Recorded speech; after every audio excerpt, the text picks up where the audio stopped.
Hi friends, आज हम पढ़ेंगे स्टैंडर्ड 9 चैप्टर 7 थियरम 7.1।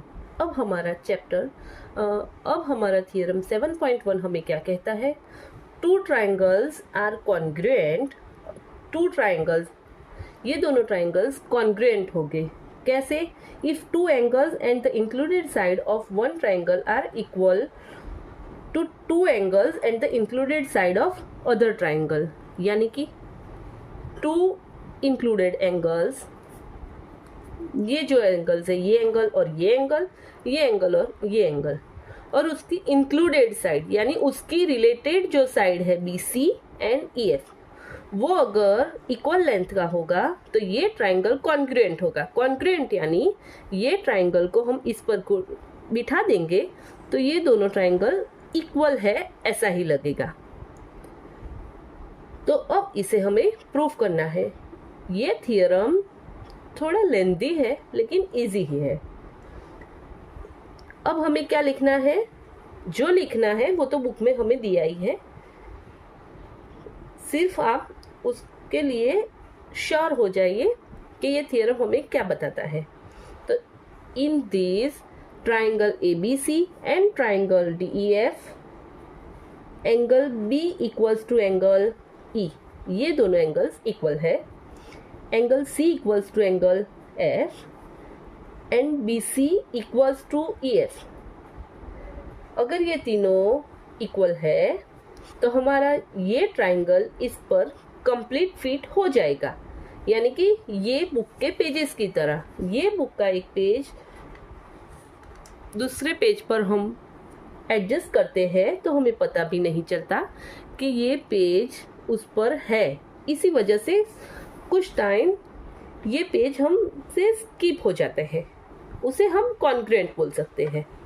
ओके, तो यहाँ पर हम बोलेंगे कि triangle ABC congruent triangle DEF, ये हमें प्रूफ करना है।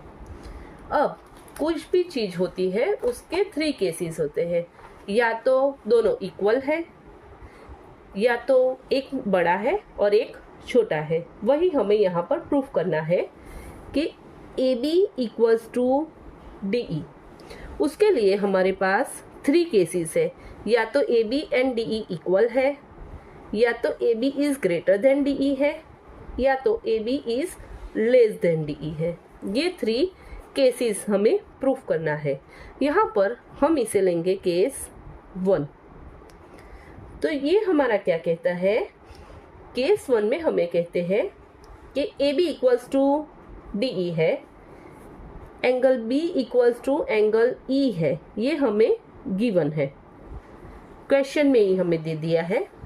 Question angle B equals to angle E and BC equals to EF, ये भी हमें गिवन है। यानी कि triangle ABC congruent triangle DEF, ये प्रूफ हो जाता है। ये है AB इक्वल्स टू DE के लिए। अब हम प्रूफ करेंगे AB is greater than DE। अगर ये प्रूफ नहीं होता है, इसका मतलब है कि AB एंड DE इक्वल है। अब case 2, AB is greater than DE। अब हम ऐसा सोच लेते हैं कि AB DE से ग्रेटर देन है, यानी कि बड़ा है। अगर ये बड़ा है तो DE के मेजरमेंट का कोई एक पॉइंट होगा यहाँ पर T, जो DE के साइज का लाइन सेगमेंट यहाँ पर बनाएगा। अब इसे हम यहाँ पर ज्वाइन कर देते हैं। तो in triangle PBC and triangle DEF, अब ये पॉइंट हमने DE के मेजरमेंट का लिया है, यानी कि PB इक्वल्स टू DE होगा। Angle B equals to angle E है, ये तो हमें गिवन ही है। BC इक्वल्स टू EF है, ये भी गिवन है। तो इससे क्या होता है?